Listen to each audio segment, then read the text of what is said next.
નમસ્કાર, હું છું પ્રિયા અને તમે જોઈ રહ્યા છો જનતા કી જાણકારી ન્યૂઝ। નજર કરીએ આજના સમાચાર ઉપર। માંગરોળમાં રખડતા ઢોરનો ત્રાસ વધ્યો। માંગરોળના હાર્દસમા લીમડાચોક વિસ્તારમાં બે આખલાના યુદ્ધ થતા લોકોમાં નાસભાગ મચી। માંગરોળ શહેરમાં રખડતા ઢોરનો ત્રાસ દિવસે ને દિવસે વધી રહ્યો છે, ત્યારે આજે ફરીવાર લીમડાચોક વિસ્તાર ખાતે બે આખલાના સામસામે યુદ્ધ થતા થોડીવાર માટે અફરાતફરીનો માહોલ સર્જાયો હતો।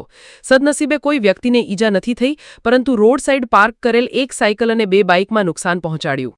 શહેરમાં અગાઉ પણ રખડતા ખૂંટિયાઓના સામસામે યુદ્ધના કારણે અનેક લોકોને ઈજાગ્રસ્ત થયા છે અને લોકોના જાનમાલને નુકસાનના બનાવ બન્યા છે, ત્યારે આ સમસ્યાના કાયમી નિકાલ માટેની લોકમાંગ ઉઠી છે।